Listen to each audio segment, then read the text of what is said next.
Estamos iniciando o programa Alegria de Viver e estamos com muita alegria no coração, porque mais um programa é um programa especial, falando sobre os lindos casos de Chico Xavier, a obra que é do autor Ramiro Gama, e trazendo para vocês a biografia do Chico, os principais momentos da história do Chico. Eu tenho certeza que você vai gostar.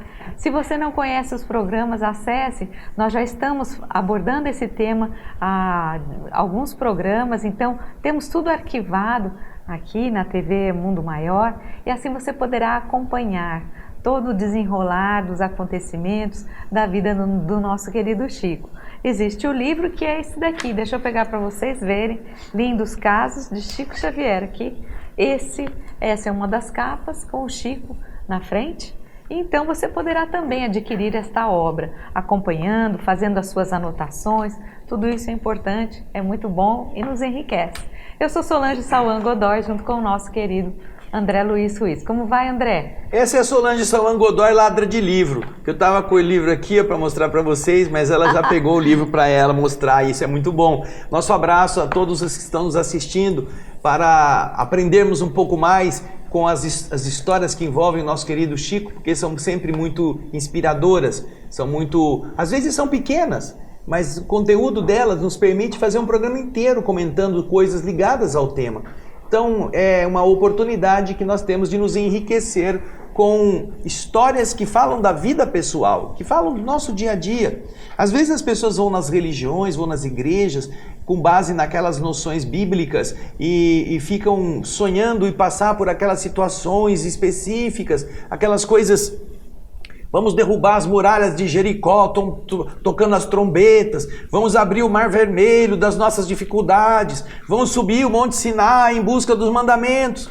E esquece, né, do arroz com feijão, da situação de dentro da família, de dentro do trabalho, do amigo que está precisando da sua atenção, porque a atenção está voltada para a grandiosidade cósmica, bíblica, e a religiosidade muitas vezes perdida em grandes aspirações, que não deixam de ser justas, mas esquecidas das pequenas coisas, dos momentos insignificantes no dia a dia, nos quais você pode, de verdade, ser a pessoa que, em especial, representa a divindade naquele caminho, representa a vontade de Deus junto daquele que precisa.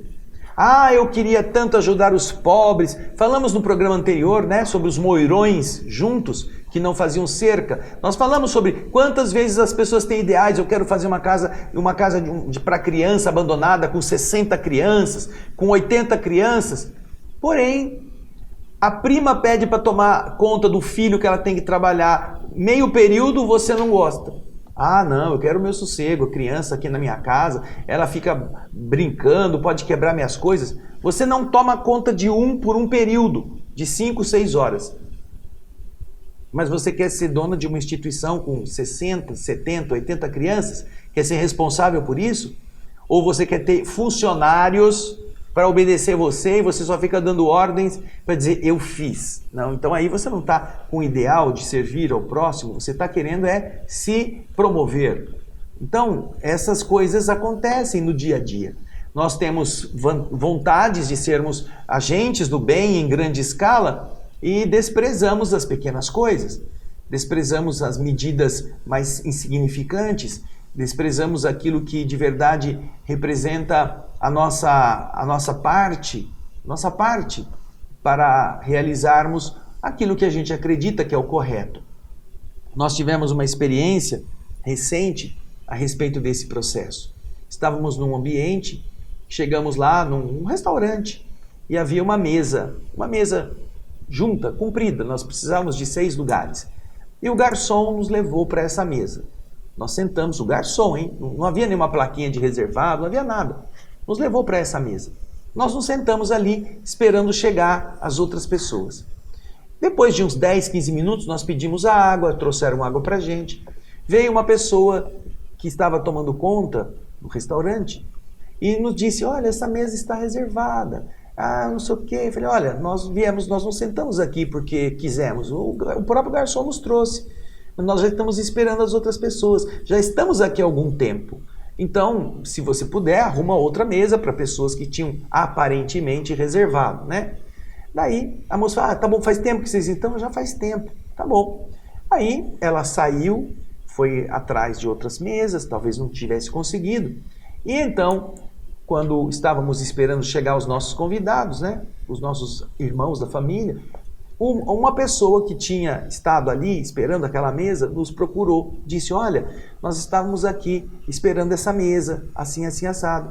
E na verdade, enquanto isso estava acontecendo, a nossa mesa precisava ser de 6 lugares, a mesa que estava ali juntada era para 10 pessoas, o garçom separou uma parte da mesa e já tinha um casalzinho sentado. Então a mesa que restou onde nós estávamos não serviria para essa família que estava esperando. E ele veio falar conosco, falou, olha, senhor, desculpa, nós não sabíamos que havia reserva, não tinha plaquinha nenhuma, mas ele falou assim, não tem problema não, a gente fica esperando, mas ele veio contar para nós que ele estava esperando naquela mesa. Aí então nós olhamos, eu e minha esposa, olhamos um para o outro, vamos ver se a gente consegue fazer alguma coisa, né? Aí nós vimos que o casalzinho, um casal de adolescente que tinha sentado na ponta, precisava sair dali para a gente juntar a mesa de novo. Nós vimos que havia uma outra mesa mais distante, uma parte mais ensolarada, mas que tinha uma cobertura, e eu fui até lá e falei, olha Solange, reserva aquela mesa, pergunta para esse casal se eles não querem mudar para lá, assim a gente deixa a mesa para essa família. Aí então ela falou com o casalzinho simpático, adolescente, né? Eles foram até a mesa onde nós tínhamos segurado para eles, e a Solange então pôde reunir a mesa, voltar a mesa a ficar grande, e ela foi até a família, e foi falar, olha, nós arrumamos a mesa para vocês. Deixamos a mesa que vocês estavam esperando. A pessoa ficou muito feliz. A pessoa veio nos abraçar. Olha, muito obrigado. E nós desejamos ter um bom domingo com a sua família. Seja feliz aqui também. Nós vamos arrumar outra mesa. Nós arrumamos a mesa para o casalzinho. Arrumamos a mesa para a família que estava esperando. E nós ficamos sem mesa. Mas nós fizemos aquilo que a gente sentia que era necessário. Que era a pequena coisa, que era você. Você podia ter brigado, falando, não, eu também sou sócio, aqui a mesa nós chegamos primeiro, vocês que se virem. E aí? Essa é a atitude? Então, com isso, nós conseguimos deixar o casalzinho na mesa para eles, a família que já tinha, a princípio, talvez já tivesse realmente reservado, mas os organizadores não tomaram cuidado para evitar um conflito. E nós fomos atrás até que surgiu uma outra mesa num outro lugar e nós nos sentamos. Com isso, o que nós aprendemos? Que ao invés de nós nos indispormos só porque nossa vontade tem que prevalecer, nós pudemos fazer com que as pessoas que estão ali vissem que nós somos solidários. Não é que nós somos bons. Nós não somos bons por causa disso.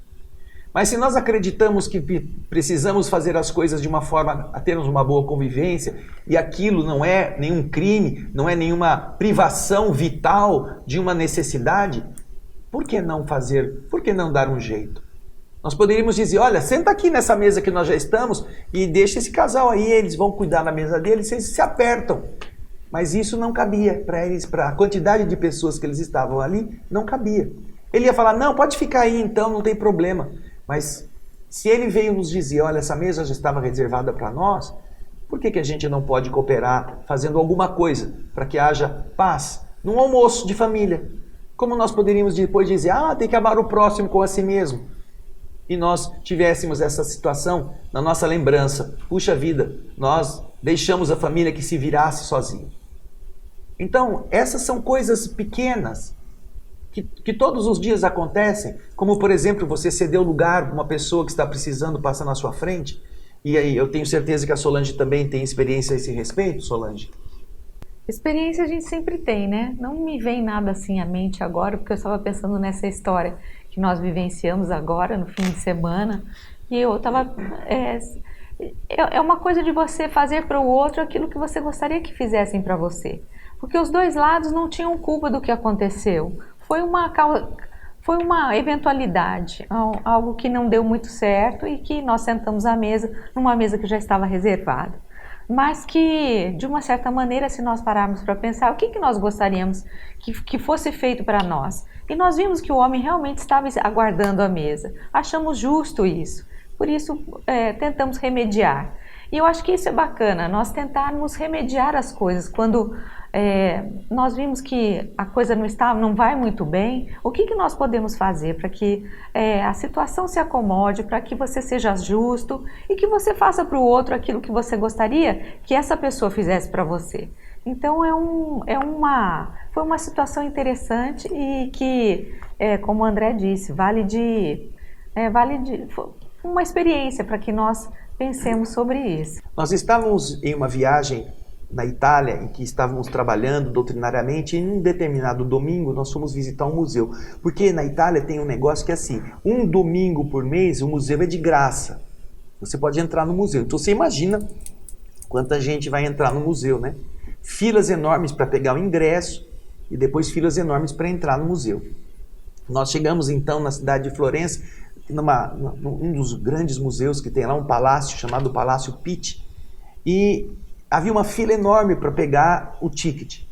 E nessa fila, que já era grande, devia ter uns 80 metros de fila, havia pessoas que iam pegar o ticket para depois entrar numa segunda fila, que era tão grande quanto, para entrar no museu. Bom, o tempo estava fechado, mas estava fechado de uma tal medida que você falava, nossa, vai cair um dilúvio aqui. E nós entramos na fila. Será que a gente vai ficar? Nós vamos ficar nessa fila, vamos ficar ensopados. E ficamos ali pensando, né? Será que vai valer a pena? Acho que a gente vai perder a oportunidade de estarmos aqui nesse domingo para visitar esse museu tão bonito, né, Solange? Uhum. E aí o que aconteceu? Você está falando parece que você não estava lá. Não, é que você me pega... É que ela estava voando pensando... Não, é que é assim, gente, é que é assim, ele começa a falar uma coisa, eu já vou pensando num outro caso do que eu vou falar em seguida, e não estou acompanhando a história completamente. Então deixa que eu conto. Mas conta você. Aí nós estávamos lá, vendo aquela tempestade se formando na nossa cabeça, a gente não estava com guarda-chuva, e o pouco que a gente tinha para se cobrir não ia dar, que a gente fica ensopado. Aí, o que acontece? Saíram da fila dois turistas, chinês ou japonês, vieram na nossa direção e disseram assim para nós, olha, nós pegamos o ingresso, mas nós não vamos ficar, vocês não querem para vocês o ingresso? Dado, porque ele não pagou nada. Nós, mais do que depressa, puxa, muito obrigado, pegamos o ingresso e fomos para a segunda fila. A segunda fila era já para entrar no museu, nós não precisávamos ficar na fila para pegar ingresso, já era para entrar. A fila foi andando e a nuvem vinha chegando. A fila foi andando e a tempestade se aproximando. Quando chegou a nossa hora de entrar, quando nós entramos no saguão, já com os ingressos que a pessoa nos deu, que nós não conhecíamos, quando nós entramos no saguão, desabou uma tempestade, mas uma tempestade daquelas que você há muito tempo não via, mas uma chuva torrencial, que ficou chovendo sem parar uns 20 minutos. E nós já dentro do museu. E só conseguimos entrar no museu porque alguém que não nos conhecia saiu da fila dele, veio aonde a gente estava e nos ofereceu 2 ingressos. E isso, para nós, que somos espíritas, nós consideramos isso como não um acaso, como alguma coisa que o mundo espiritual cuidou de nós para que nós pudéssemos entrar, aproveitando o tempo que dispunhamos para visitar aquele museu, uma coisa que não é vital, não é uma coisa assim de salvar alguma vida, não, mas era alguma coisa que eles julgaram que a nossa presença ali poderia ser como que agradada com uma atitude desta, tão pequena, tão assim delicada por parte daqueles que já não iam mais ficar, apesar de já terem pego o ingresso deles. E aí então você se lembra, isso a gente não esquece, né? Você se lembra que você ficou seco, podendo visitar um museu, e as outras pessoas tiveram que se abrigar para conseguir entrar naquele dia. Ou foram embora, porque a chuva foi muito forte. Aí então, depois de você ter sentido a solicitude do mundo espiritual, usando desconhecidos para fazer você poder entrar no museu, porque eram pessoas que não falavam nem a nossa língua, tivemos que nos entender em inglês ou em um idioma que fosse compreensível. Aí você chega no clube e vem uma pessoa dizendo, nossa, essa mesa não é nossa. E você fala, ah não, essa mesa eu cheguei primeiro, azar é seu, você que se vire. Ué, que coisa estranha, né? Tem uma vaga, uma única vaga. e você está ali aguardando para entrar na vaga, mas de repente vem alguém que vem meio distraído e tal e entra na vaga. O carinha tirou o carro daquela vaga, você viu que a vaga ia ficar livre, chega alguém, passa na sua frente e simplesmente pega a vaga. E se você buzinar, fala, puxa, estou aqui esperando, o cara fala, vá se danar. Isso já aconteceu também. Infelizmente tem essas situações que você vê que uma coisa interessante, a gente conhece as pessoas nas pequenas coisas. E nessas pequenas coisas que você vê a qualidade da alma. Porque não adianta nada nós falarmos coisas bonitas, nós fazermos bons programas e sendo que na hora de agir, de atuar nas pequenas coisas, nós estamos aí, né, falando para os outros, você se vire, essa vaga é minha, essa mesa é minha e assim por diante. Então, é uma situação que a gente tem que estar sempre atento. Eu me recordo, então, para falarmos do encontro deste capítulo que vem agora, o capítulo 47, de um evento que aconteceu lá na nossa instituição há anos atrás. No meu trabalho profissional, na época, eu tinha uma pessoa, um cliente, que era um homem muito rico. Era solteiro, não tinha herdeiros. Ele era um homem que tinha um patrimônio vasto, tinha muitas casas, muitas lojas de aluguel em São Paulo.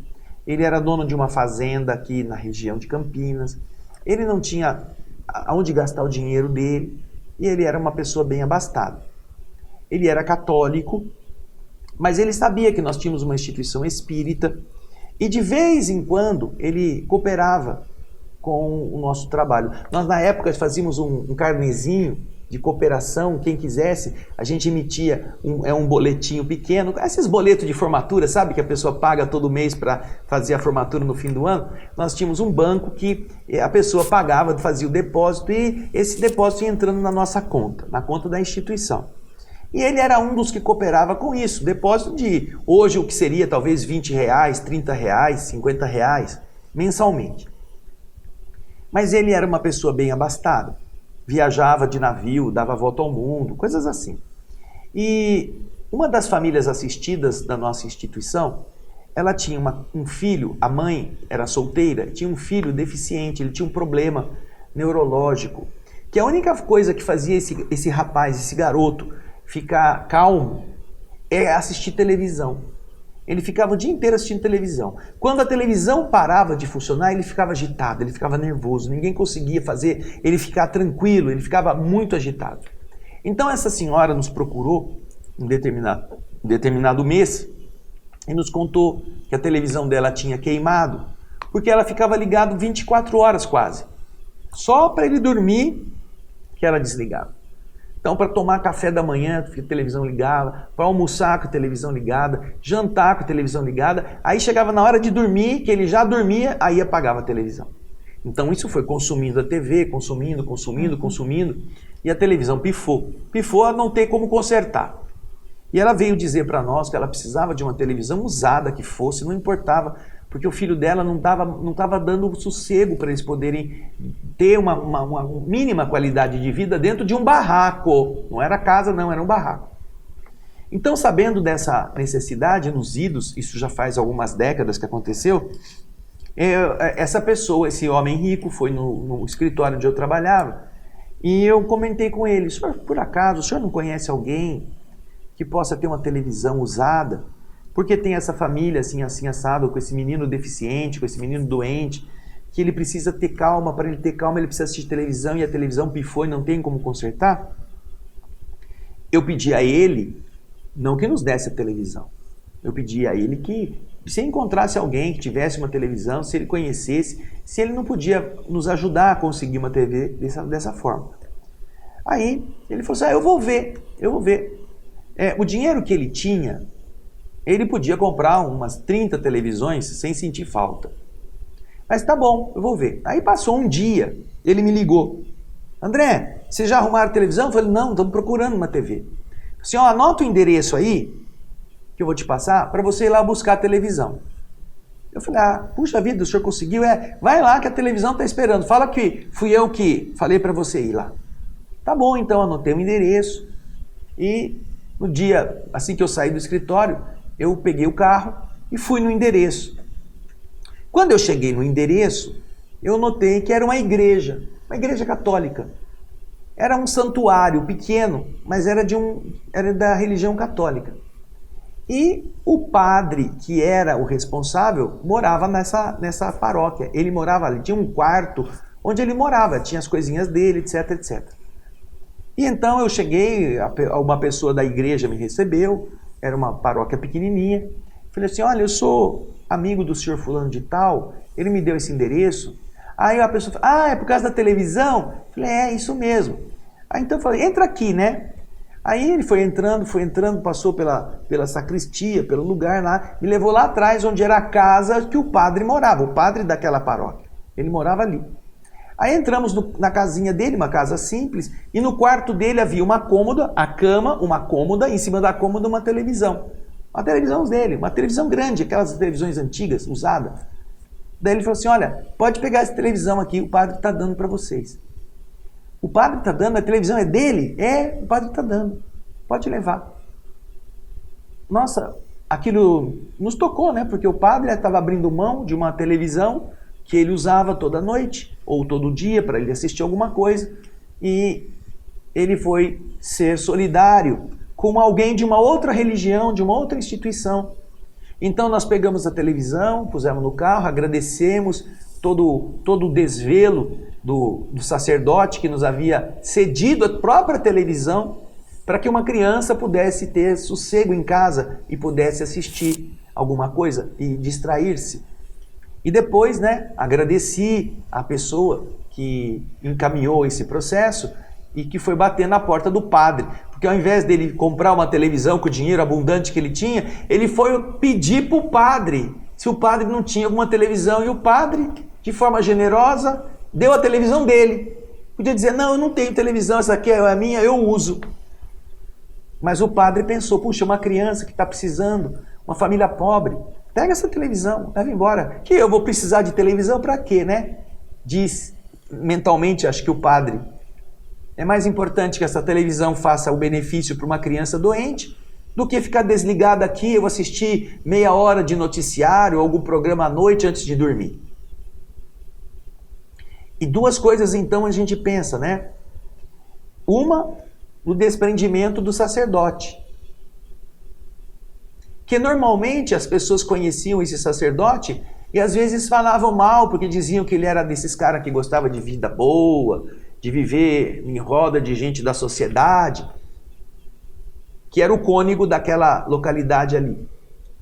E que na verdade as pessoas falavam isso, porque geralmente ele era convidado pelas pessoas de mais poder aquisitivo para ir em reuniões sociais das igrejas, e ele ia, e ele era bem comunicativo, já era idoso, mas era comunicativo, era uma pessoa bem postada, era um homem bonito do ponto de vista físico, apesar de ser idoso. E então as pessoas tinham um mau juízo a respeito dele. A primeira coisa foi mostrar que ele não me conhecia, eu não vi o padre, sabia que era ele que morava ali, e ele morava num quartinho, um quartinho muito simples, e que ele estava dando a televisão que era dele, para levar para uma família. Eu nunca mais me esqueci deste exemplo. Até para que nós pudéssemos entender que às vezes os juízos que fazemos dos outros pelas aparências estão muito longe, muito distantes da realidade. E a segunda coisa que nós pensamos foi justamente isto. Olha, nós pedimos para uma pessoa que era rica, católica, que ela mesma podia dizer, olha, vai lá na loja, compra a televisão que vocês quiserem, dá o valor para mim que eu pago. Eu dou para vocês o cheque. Ou eu ponho na conta. Não. Ele foi pedir para o padre, se o padre tinha uma televisão usada, quando ele podia ter feito a generosa concessão para uma família assistida, para uma família de necessitados, porque ele sabia que nós não estávamos enrolando ninguém, nós tínhamos uma obra caritativa, tentando melhorar a vida das pessoas, no mínimo, para não perecerem, não é para elas ficarem ricas. Ele sabia disso. E ele tinha abundância de recursos. E, no entanto, apesar disso, ele podendo fazer algo por si mesmo, ele passa o encargo, pede para um outro sacerdote que tem muito menos do que ele. Ele conhecia o padre, eles eram conhecidos, eles eram meio amigos. Em vez dele dizer, olha padre, eu vou dar uma televisão para uma família assistida, não, ele foi pedir para o padre, se o padre não tinha. E o padre, ao invés de mentir falando que não tinha, ao invés de ser egoísta falando essa é minha e eu vou ficar com ela, o padre generoso, condoído, sinceramente sacerdote, né, devotado a diminuir a dor alheia, o padre abriu mão do seu conforto para que alguém pudesse ter um pouco de paz. Então a gente vê a atitude do sacerdote, que todo mundo julgava um homem meio que leviano, inclusive era boca pequena, porque ele também dava aula na universidade, ele havia sido meu professor na faculdade de religião, e as pessoas sempre com aqueles risinhos, aquelas conversinhas, que o padre era isso, que o padre era aquilo. Este homem foi quem abriu mão do seu patrimônio pessoal, do seu descanso, que não era nem um luxo, era uma televisão, para fazer o bem para uma pessoa que ele não conhecia. Enquanto que o outro, que era rico, que era detentor de muito recurso abundante, sem nenhum problema de ficar perdendo, porque vai dar uma televisão, vai ficar sem comer, nada disso, ao contrário. Ele vai pedir para alguém fazer a coisa, porque eu acho que ele... Quem será aí que era o pobre? Hein? Quem será que era o pobre? O pobre era o padre, que não tinha recurso e ainda assim deu a TV dele? Ou era o rico, que podendo dar a televisão, vai pedir para o outro fazer o favor de dar a televisão? Isso me faz lembrar uma frase que eu vi uma vez numa viagem que fiz, num outdoor de rua, que dizia assim: há pessoas que são pobres, mas tão pobres e tão pobres que elas só têm dinheiro. Só têm dinheiro. E elas são pobres, né? Você contando essa história, eu me lembrei porque nós conhecemos muitas famílias assistidas, né? Visitamos na nossa instituição. E um dia uma delas contando que como ela recebeu uma cesta de alimentos, e eles são muito solidários ali no bairro. E como são muitas famílias, muitas crianças, então o que acontece? Quando alguém recebe uma cesta, um mantimento, uma coisa, e tem um pouco a mais, e se ele vê que a sua vizinha, um colega ali, vizinho próximo, que tem as crianças, que não está tendo alimento naquele dia ou naquela semana, eles acabam dividindo, doando um pouco do que eles têm para que as crianças dos seus vizinhos também tenham que comer. Então é uma atitude interessante essa, porque eu me lembrei dessa história. Às vezes é mais fácil às vezes você passa fome num bairro mais abastado, porque as pessoas são mais fechadas, mais indiferentes, mas num bairro onde as pessoas têm menos condições, passam necessidades, e justamente pelo fato de passarem a necessidade, eles sabem o que é isso. Então, quando eles veem outras crianças no mesmo bairro, na vizinhança, que não têm o que comer naquele dia, eles meio que se solidarizam para que cada um que tem naquele dia possa ceder um pouco. Porque isso pode acontecer amanhã ou depois com a gente mesmo, com os nossos filhos. E com certeza um ali tenta ajudar o outro para que a necessidade não seja tão grande. Às vezes, Solange, não é que eles dividam a cesta básica. Às vezes, a mãe faz a comida para os filhos Sim. dela e ela chama o filho da vizinha para vir comer. Vem comer com o seu amiguinho aqui. Vem aqui, vem almoçar.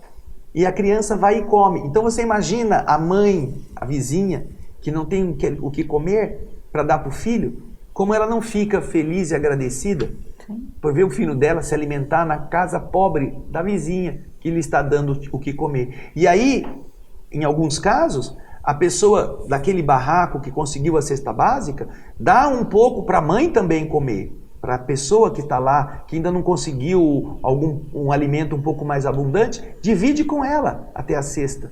Mas muitas vezes chama a criançadinha que está brincando na mesma rua de terra, no mesmo chão batido, e dá o lanche, dá a comida, para que a criança não passe fome. Eu outro dia estava pensando sobre isso, né? E eu raciocinando, me veio essa imagem, né? Se Jesus entrasse num desses condomínios fechados, de alto nível, e começasse a andar pelas ruas do condomínio, apertasse a campainha de cada casa, vestido como um pobre, humilde, certamente ele ia encontrar casas que não iam atender o telefone, o interfone, ia encontrar pessoas que não iam fazer nada por ele. Não com a aparência de Jesus, mas com a aparência de um pedinte. Talvez chamasse a segurança do condomínio e disse: escuta, tem um mendigo aqui na porta pedindo ajuda, como é que vocês deixaram ele entrar? Se esse mesmo mendigo entrar numa favela e bater na porta do barraco, alguém vai abrir a porta, alguém vai pedir para ele entrar, alguém vai dizer: toma um café comigo aqui, senta aqui um pouquinho, descansa. Eu tenho aqui um pedaço de bolo, não é muita coisa, mas pode ajudar a matar um pouco a sua fome. Converse um pouco, tem água aqui, quer um pouco d'água? Você vai sempre encontrar alguém que abre o barraco, porque sabe que aquele ser não é uma ameaça. Não porque é Jesus, mas porque faz parte da miséria humana, porque está sofrendo. Então, essa diferença não está na situação do mendigo, está na situação de quem vai acolhê-lo. Aqueles que não têm necessidades, aqueles que não sentem o que significa não ter alimento ou não ter onde morar, vão tratar isso como: quem deixou você entrar aqui? Imagina a hora que descobre que é Jesus. Que vergonha! O Senhor bateu na porta e eu mandei ele embora. Eu não fiz nada. Eu quis fingir que não era comigo. É uma dor de consciência muito grande, e mais ainda quando a gente se recorda que Jesus disse que quando você foi visitar um doente, quando você alimentou um faminto, quando você deu agasalho para um friorento, um abandonado, o menor dos irmãos que você tem atendido foi a mim que você fez. Isso não é uma figura de linguagem. Isso é alguma coisa que acontece com o exemplo que eu dei da vizinha do barraco que pega o filho da outra que não tem comida e dá de comer para ele junto com os filhos dela, da mesma comida.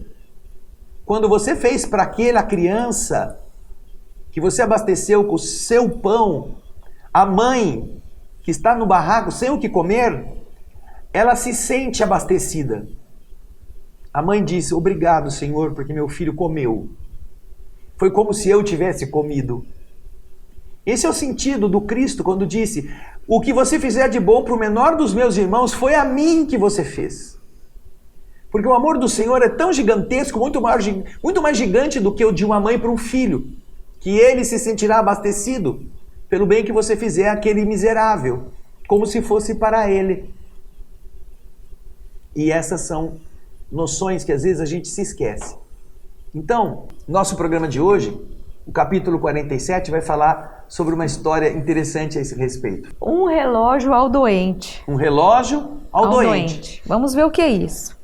Um confrade presenteou o Chico com um belo relógio de pulso.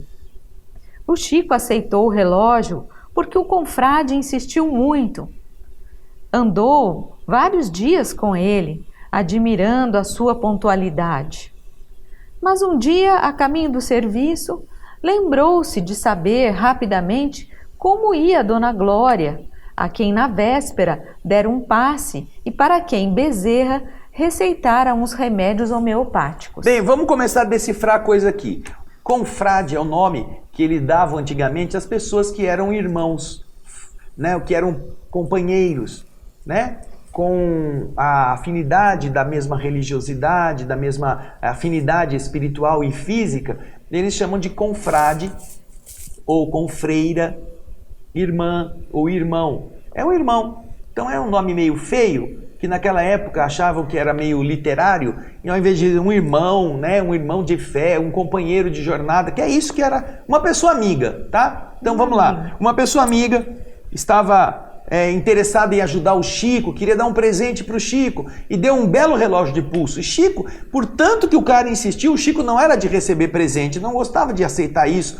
Ele, portanto que o cara insistiu, ele aceitou o relógio e andou com o relógio, viu que o relógio era pontual. E um dia, indo para o serviço, Ele foi visitar uma senhorinha que na véspera tinha ido ao centro espírita pedir uma ação magnética porque ela não estava bem de saúde. E naquele momento do passe, o espírito de Dr. Bezerra de Menezes, através do Chico, havia receitado alguns remédios homeopáticos, que obviamente ela precisava comprar, que ela realmente tinha que tomar para que aquela medicação fizesse efeito. E aí o Chico chegou na casa dela e aí vem o diálogo. Então, dona Glória, a senhora está melhor? Tomou pontualmente os remédios? Ah, Chico, eu estou um pouco melhor. Só que eu não tenho tomado os remédios nos horários que vocês mandaram, porque, como você sabe, né, Chico? Eu sou pobre, ainda não pude comprar um relógio para marcar a hora de tomar o remédio. E o Chico, então, ouvindo aquilo, disse a ela: Ah, a senhora não tem um relógio? Ah, pois não. E tirando do pulso o relógio que o Chico ganhou, disse, sem mais demoras: Fique com este como lembrança. E deixando a irmã surpresa e emocionada, o médium foi embora, dizendo a ele na costumeira despedida: Fique com Deus, Deus a proteja. Como a senhora está precisando do relógio, este deve ser seu. Como a senhora está precisando do relógio, este relógio deve ser seu, porque a senhora precisa mais do relógio do que eu. É a história da televisão, é a história de tantas renúncias anônimas em pequenas medidas, que às vezes as pessoas perdem coisas, guardam coisas nos maleiros, porque um dia vão precisar e deixam de fazer a felicidade de quem não tem nem aquilo para si mesmo. Pense você, se no maleiro da sua casa, em algum armário, você não tem um monte de eletrodomésticos que você comprou novos e pôs aqueles antigos no lugar, e eles estão lá juntando poeira, sem fazer os outros felizes, que talvez pudessem utilizá-los. Guardando para você essa mania de ajuntar coisas, né? A acumulação, para que você se sinta, ai, se queimar esse eu tenho o outro. Quando o Alípio Gonzalez, nosso irmão querido, estava entre nós aqui no Brasil e quando estava entre nós nos encarnados do mundo, ele frequentou muito a casa do Chico e ele dizia, dentro disso que nós vimos nessa história, o Ramiro Gama contando, que o Chico tinha uma escrivaninha perto da mesa em que ele estava, que era como se fosse o Alípio dizia, era um entreposto de troca. A troca de presentes, né? Era um entreposto, como se fosse uma alfândega. E que a pessoa chegava para o Chico e ela queria tanto dar um presente, que o Chico, que não queria receber o presente, para não ser grosseiro, para não ser indiferente, ele agradecia o presente e punha ali, do lado. Aí passava o tempo, vinha outra na fila, vinha outra pessoa que precisava muito, o Chico via a necessidade daquela pessoa, pegava aquele presente e dava para a terceira pessoa, repassava o presente para outro. Era um entreposto de troca, de escambo, como se fosse uma linha de compensação. Uma linha de compensação. Você recebeu desse, mas não é para mim, vou deixar aí. E depois a pessoa vem, ele vê que precisa, pega daqui e dá para a pessoa. Como essa história aqui. Tem uma história interessante, que o Chico estava na casa dele, chegou uma pessoa com um Fusca 0 km. Fusca, um carro. O carro, tocaram a campainha lá, era o homem da cegonha que tinha vindo trazer o Fusca. Um veículo para o Chico, dado de presente. Que obviamente o Chico não tinha condição de pagar. Aqui mora o Chico Xavier? Mora, sim, senhor. O senhor pode assinar essa nota aqui que nós temos esse carro aqui para entregar para ele. Como assim? Que carro é esse? Não, mandaram comprar esse carro no nome do seu Chico Xavier e eu estou entregando aqui. Minha função é só depositar o carro aqui, o senhor tem que dar um recibo. Mas que coisa estranha, quem que fez isso? Não sabemos, alguém fez isso. Mas eu não quero o carro, eu não preciso de um carro. Mas olha, senhor, meu problema aqui é entregar o carro. O senhor, por favor, assina aqui o recibo. Aí, né, o Chico estava ali, espantado. Aí apareceu um fulano, um senhorzinho, que passava sempre vendendo uma carriolinha, vendendo legume. Aí o Chico falou assim, ô Zé, vem cá Zé, tudo bem com você Zé? Tudo bom? Ah, seu Chico, o senhor está precisando de alguma coisa? Eu tenho tomate, eu tenho mandioca. Não, Zé, me diz uma coisa, você tem carro? O Chico falou para ele, você tem carro? Sim. Não, seu Chico, eu estou com uma carriola aqui, que é o máximo que eu tenho, uma carriola e uma bicicleta. Falei assim, então pega essa chave aqui que esse carro é seu. Como assim, seu Chico? É seu. Ele pegou a chave do Fusca, entregou para ele, falou, aí a gente vai depois no cartório, no despachante aí, para passar para o seu nome, mas pode pegar o carro, pode levar para você. O Chico entregou o carro na frente da pessoa que tinha deixado o carro lá, o cegonheiro que tinha trazido o veículo. E entregou para o verdureiro que não tinha como transportar. O homem ficou deslumbrado. Meu Deus, agora eu vou poder vender mais verdura, vou poder colocar as verduras no meu carro, posso ir mais longe. Ficou todo feliz da vida. E levou o carro embora. E as verduras dentro. Para ele poder dar um passo a mais na sua vida. E o Chico continuou trabalhando do jeito que ele sabia fazer, sem precisar daquele carro.